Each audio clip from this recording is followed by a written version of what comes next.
sebenarnya situasi sekarang itu lagi bagus-bagusnya untuk para turis lokal ke sini sih kalau domestik lagi keren banget sih harusnya. Iya. Ya, jadi dengan ada kebijakan pemerintah terkait dengan masalah vaksin, terkait dengan masalah pembatasan, saya menganggap bahwa Bali ini mungkin dalam 1 sampai 3 bulan atau di semester pertama awal tahun depan, tahun 2021, masih situasinya mungkin agak sepi seperti itu ya. Dan saya menyampaikan bahwa ini sebenarnya the perfect time sebenarnya. Perfect bener untuk bisa kunjungan karena harga hotel murah, Semuanya serba murah. udara bersih ya, air bersih, semua bersih, pantai-pantai kita relatif bersih. Artinya untuk domestik kita genjot sekarang, begitu. Karena kalau untuk pasar internasional kan mau tidak mau kita akan mengikuti kebijakan internasional. Mereka belum tentu ketika kita buka airport mereka juga buka kan begitu.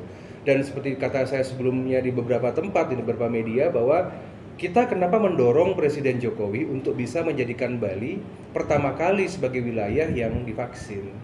Karena Bali ini mendapatkan minus 10% inflasi, 2 kali lipat nasional.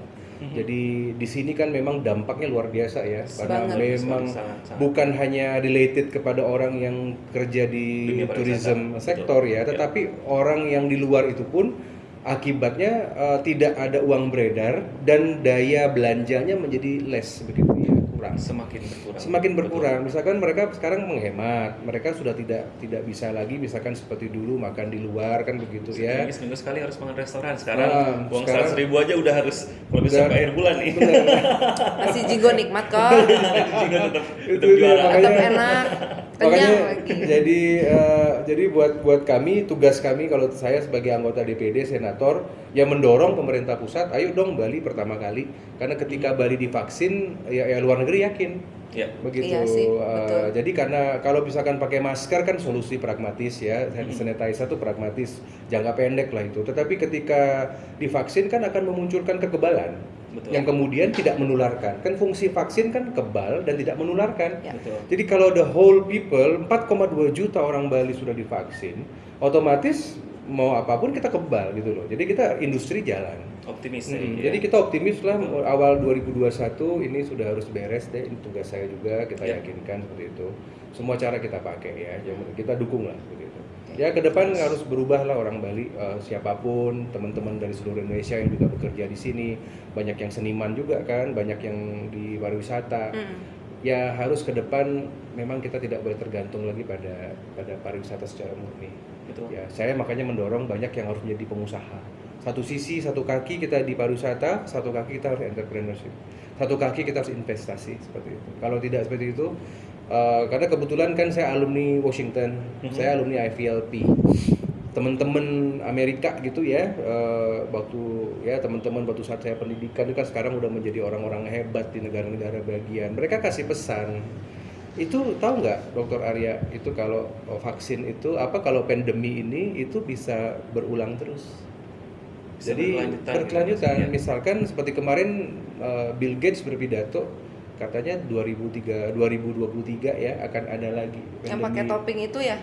Nggak, yang pakai varian baru. Nah, yang varian baru itu yang di kan? Inggris yang mulai kemarin itu baru. Ada lagi jenis berbeda selain COVID. Itu 2023. Ada lagi kalau menurut ramalan itu 2030 begitu. Jadi ya ini model perang baru. Jadi kalau misalkan negara adidaya kan perang sekarang udah nggak pakai nuklir, sekarang pakai obat, pakai virus. Ganti biologis. Iya, makanya harus beware deh. Oke. So jadi prediksinya di tahun 2023 tuh ada lagi ya, Ci? Artinya kalau ya dari ngobrol-ngobrol teman-teman diplomat begitu ya seperti itu ya, dan artinya kan kita ini Indonesia ini kan masuk ke geopolitik dunia. Artinya kita akan terpengaruh dengan kejadian-kejadian kepentingan negara adidaya sebenarnya. Seperti sekarang misalkan persaingan Amerika dengan China kan seperti itu. Dan sebenarnya virus COVID ini adalah bagi orang yang percaya dengan teori konspirasi, ini adalah bagian dari itu, bagian dari perang senjata kimia. Nah, jadi kita ini sekarang apa yang harus dilakukan? Pertama ya di Bali khususnya Jadi siapapun nanti orang Bali, siapapun yang tinggal di Bali, kita sudah tidak bisa depend on totally kepada tourism industry. Ya. Ya, jadi sudah mulai harus misalkan bagaimana kita membangun kampung halaman di tempat asal masing-masing. Orang-orang Bali juga jangan menjual tanah, misalkan mereka harus garap sawah mereka, tanah untuk menjadi sawah dan lain sebagainya. Kemudian juga sekarang ini di masa pandemi ini kan harga properti sangat jatuh sekali kan, orang pada menjual sesuatu, dan yang pasti Bali tidak akan sama lagi. Yes. Apalagi tantangannya Bapak Presiden Jokowi akan membuat 10 Bali baru kan, ya termasuk NTB, Mandalika, Labuan Bajo, Raja Ampat. Jadi secara internal kita punya masalah di Bali karena di Bali tidak punya blueprint untuk tourism itu macam apa. Ya, kemudian tidak ada yang mengguidance. Yang di sini kewilayahan ini kan semua serba copy paste saja, semua serba ingin saja kan. Padahal kalau menurut saya pribadi, setiap wilayah di Bali ini memiliki local value dan local genius kan. Orang tidak boleh, misalkan Bali Utara jangan semuanya ingin seperti selatan. Betul. Ya, di Jembrana yang tanahnya masih banyak, sawahnya masih banyak, tidak bisa meniru misalkan seperti kabupaten lain yang memang tanah-tanahnya sudah berubah jadi villa misalkan. Nah inilah yang sebenarnya PR buat kita. Jadi buat saya internal kita ada masalah. Secara nasional Bali sudah punya 10 saingan baru. Waduh. Ya, yaitu 10 Bali baru yang luar biasa sekarang dibangun oleh Bapak Presiden sampai 2024. Secara internasional dapat bocoran kisi-kisi gitu ya kalau zaman-zaman ya, makanya kalau buat teman-teman ya terutama yang residen di Bali ya, karena ini nanti akan meledak loh yang di timur ini. Waduh, siap-siap ya, Mandalika, Labuan Bajo karena sedang dibangun pelabuhan dan mereka akan menjadi tempat turisme premium. Yep. Kita lihat saja Raja Ampat. Kalau you nggak punya uang sekian ribu dolar, nggak bisa ke sana. Betul sekali. Begitu. Dan nanti akan mengarah ke sana, dan mereka pintarnya daerah-daerah itu sudah mulai belajar dari kesalahan Bali. Kan Bali ini kan salahnya banyak nih. Ya, maka dari itu sekarang kalau misalkan mumpung masih ada kesempatan, saya termasuk juga kepada anak-anak Bali yang bisa di industri apapun, lebih baik Anda memulai segala sesuatunya di 10 Bali baru ini. Di 10 Bali baru ini kan butuh manajer, butuh orang yang ngerti tentang segala sesuatunya, sumber daya manusia. Ambil peran di sana. Dan dalam 5 tahun itu akan meledak semua. Contoh seperti Danau Toba. Bagaimana sekarang bisa menjadi kawasan yang luar biasa, dibuatkan airport. Betul. Borobudur sekarang dibuatkan jalan tol itu antara Magelang ke Yogyakarta. Ini meledak semuanya. Jadi buat saya Bali akan menjadi the old Bali. Kecuali preparasinya 2 kaki, harus ada 1 prepare kaki yang lain ya. Ya, dan bisnisnya pun jangan bisnis pariwisata. Ya. Harus bisnis yang misalkan kuliner atau misalkan sembako atau apapun ya, industri pakaian, tapi jangan related sama pariwisata. Nah, itu yang pentingnya seperti itu. Ya, jadi sekarang kan cari format itu dulu gimana. Saya insan pariwisata nih kebetulan, jadi saya harus agak sedikit siap-siap nih. Nah, kalau bisa 1 ada perusahaan di Bali, 1 di luar. Perusahaan. Begitu. Ya, harus mencoba dong. Kerja aja alhamdulillah sekarang. Makanya cari jaringan ya, cari jaringan. Jadi kan uang kan tidak harus dari kita. Iya. Kalau misalkan ada sahabat internasional, kan sebenarnya di Bali ini banyak success story. Bagaimana misalkan owner villa, owner hotel, owner misalkan dari perusahaan-perusahaan yang mereka sebenarnya orang-orang Indonesia tuh kan punya kemampuan seni dan kejujuran ya, dan etos kerja. Betul. Tetapi pemodal itu datang dari asing. Makanya kalau kita handle tamu, ada bule, ada satu networking yang bagus, itu harus di maintenance untuk menjadi bagus. Iya sih, tapi kalau masalah etos kerja memang orang Indonesia tuh untuk loyalty dan segala macamnya ya. Kita nggak kalah. Bagus banget, malah bukannya nggak kalah lagi. Betul. Bagus banget sih. Mungkin juga sudah punya pengalaman di luar negeri. Saya juga sudah kebetulan kerja di luar juga. Di sana kita benar-benar fighter banget. Iya, dibandingkan ASEAN kita hebat loh. Betul. Aku juga di luar Bali, di luar rumah kerjanya. Dari Jakarta ke Bali. Iya. Kelihatan dari rambutnya. Makanya langsung Keturunan kuning. mana? Panas. Keturunan mana? Saya keturunan Belanda Persia Ji. Gitu. Jadi ya emang muka saya tuh nggak orang Indonesia banget gitu. Oke, ini dari tadi kita ngomongin politik nih agak sedikit. Aduh, kuping saya agak sedikit panas nih ngomong politik. Deg-degan sih. Banget gitu kan. Udah kita lupain politik dulu. Balik lagi ke Istana Mancawarna. Apakah di sini ada penduduk Puri yang tinggal di Mancawarna sendiri? Ya, kalau dari yang staff ada, yang Iya, tiap hari yang ada, staffnya, dari dalam berarti kita namakan itu rumah tangga ya. Ada kepala rumah tangga, karungga gitu istilahnya ya. Jadi yang maintenance semua. Kemudian kita juga punya di sini yang setiap hari raya tuh yang rajin itu dari desa di sini juga dibantu untuk upacara kan. Di sini memang kalau orang Bali bilang aci-aci ya, syarat-syaratnya gitu ya untuk pusaka gitu, untuk sajian-sajian itu lengkap di sini. Jadi dalam artian ini mungkin yang paling lengkap di sini karena rutin semuanya didoakan. Kalau mungkin puri di lain mungkin hanya setahun sekali, 6 bulan sekali ya, pas hari raya. Tapi di sini hampir tiap bulan purnama itu ada upacara besar. Jadi semua pusaka-pusaka dikeluarin. Ya, kemudian kalau seperti tadi yang dicuci atau dijamas gitu ya, kalau bahasa Jawanya itu memang tertentu ketika hari baik begitu ya. Seperti tadi ada tari bedoyo. Iya. Itu tari bedoyo saya ciptakan menghormati Ibu Ratu Pantai Selatan leluhur. Itu hanya boleh 3 kali itu dalam setahun turun. Dan itu tari memang harus pada saat ada saya sendiri baru boleh begitu. Jadi misalkan kalau yang lain belum bisa. Jadi tanggal 23 Agustus pada saat hari kelahiran ulang tahun, tanggal 11 November pada saat hari lahir Majapahit, dan pada hari ini 31 Desember untuk memperingati hari Ngadeg Ratu. Jadi itu pun 3 kali, tidak bisa di tempat lain kecuali memang di pura begitu, dan memang hanya 3 kali setahun. Gitu. Jadi tadi bisa menyaksikan ya beruntung, dan itu sih Beruntung sekali kita bisa. 11 November Ji. 11 November. Bahagianya gua. Aku pindah ke Bali itu tanggal 11 November 2006, hari pertama nyampe, dan 11 November kemarin itu adalah 14 tahun gua di Bali. Amin. Alhamdulillah ya Allah. Mudah-mudahan sukses di tanggal 11 November selanjutnya. Oke, Ji, kalau Aji waktu dulu katanya berkantor di istana ini ya.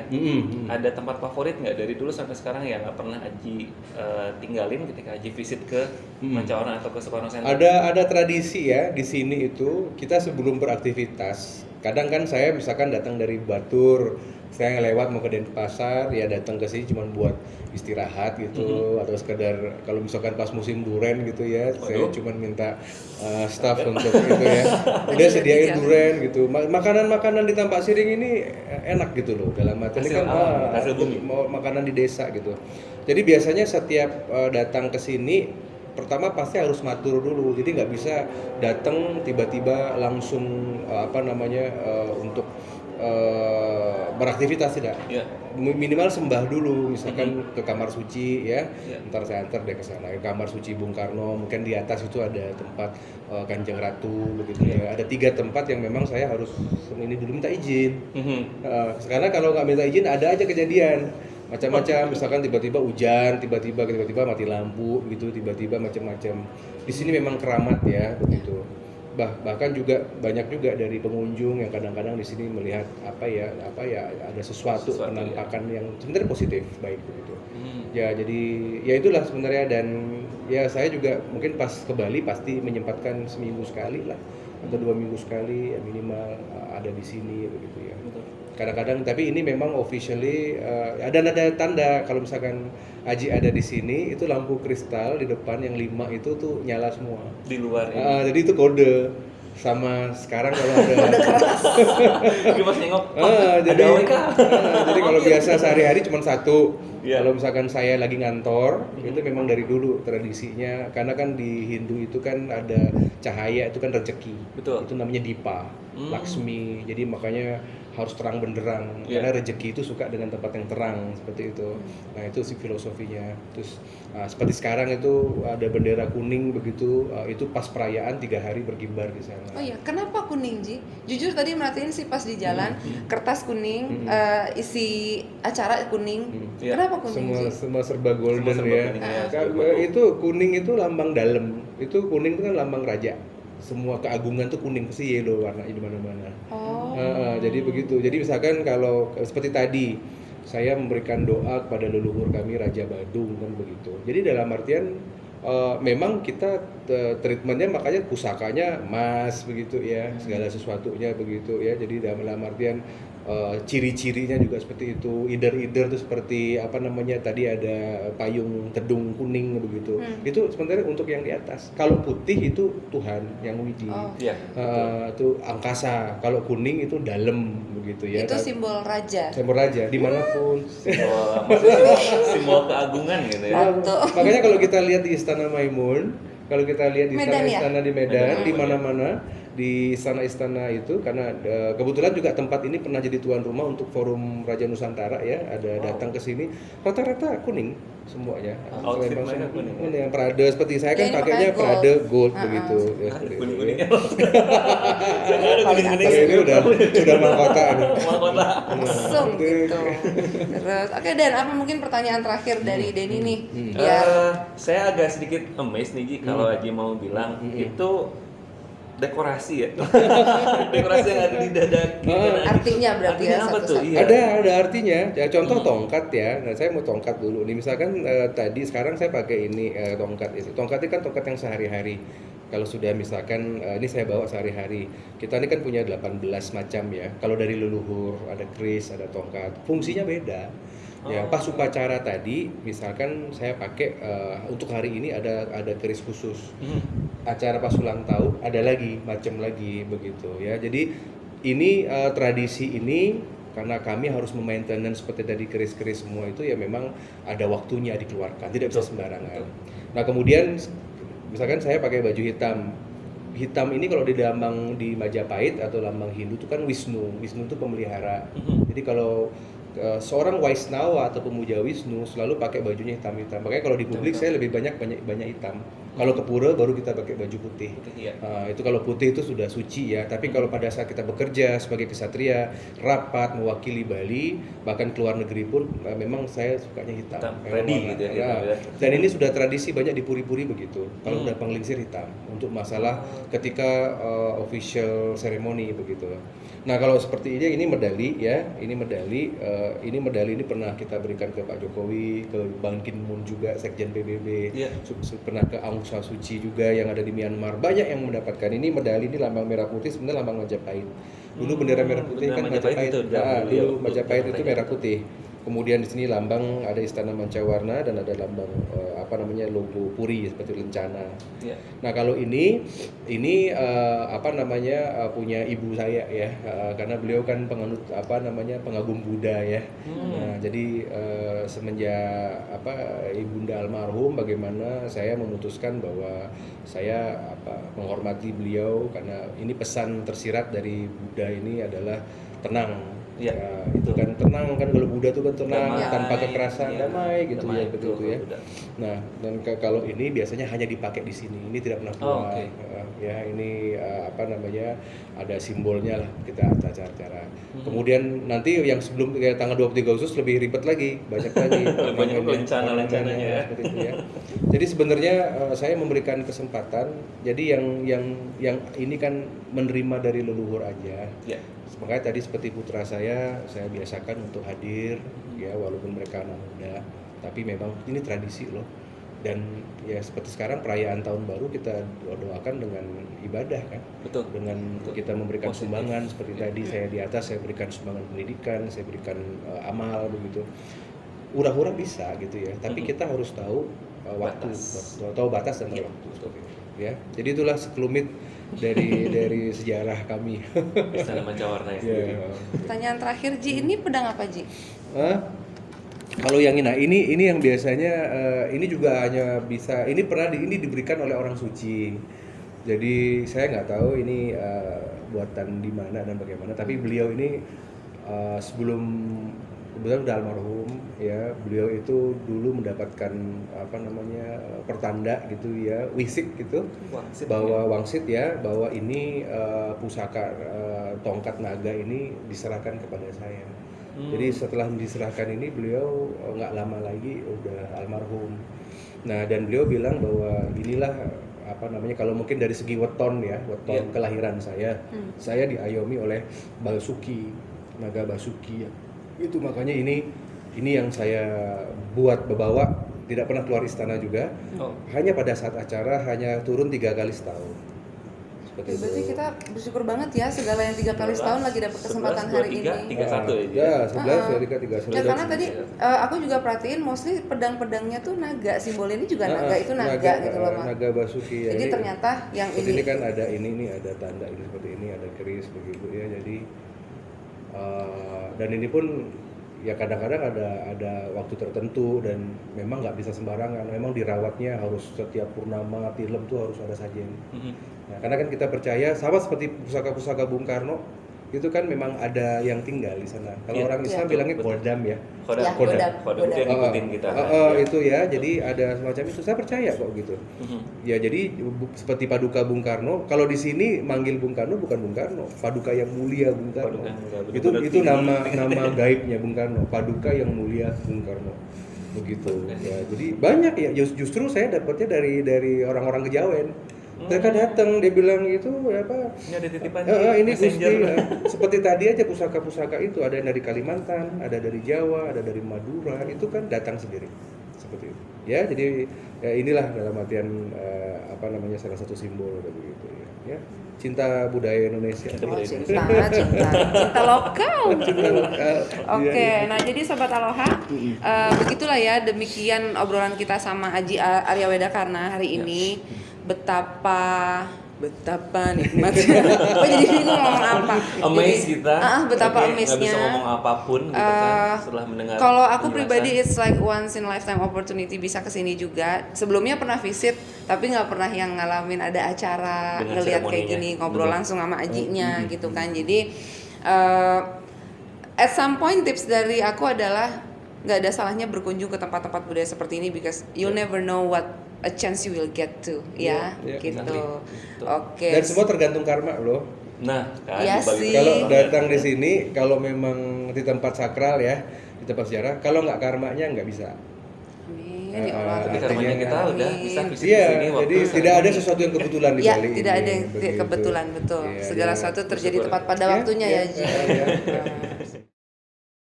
Oke, jangan lupa di-subscribe ya Sobat Aloha untuk channel kita. Oke, sehat selalu. Selamat tahun baru. Selamat tahun baru 2021. Ya.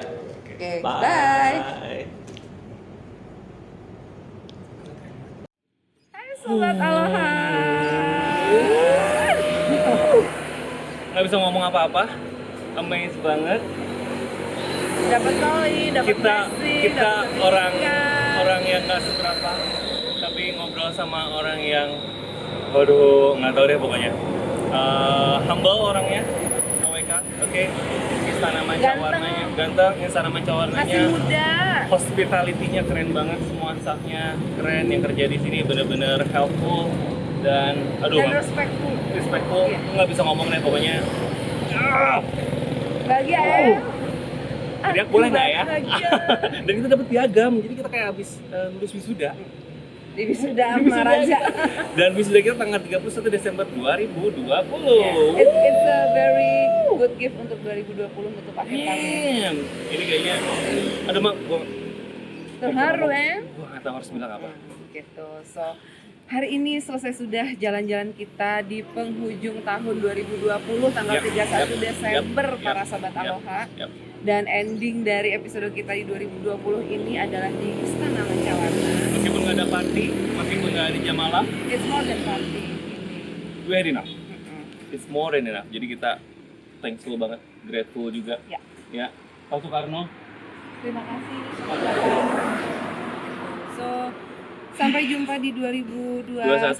Yang pasti Sobat Aloha nontonnya bakalan di 2021 ya, kisah ini gitu loh. Cuman again kita berbagi journey kita sharing experience kita. Dan journey kita di 2021 bakal lebih seru lagi. Boom lagi ya. Oke, stay tune. Jangan lupa di subscribe. Ya. Dah. Bye. Yang pasti sehat itu yang paling penting, sehat dan ekonomi lancar untuk Bali dan untuk Nusantara.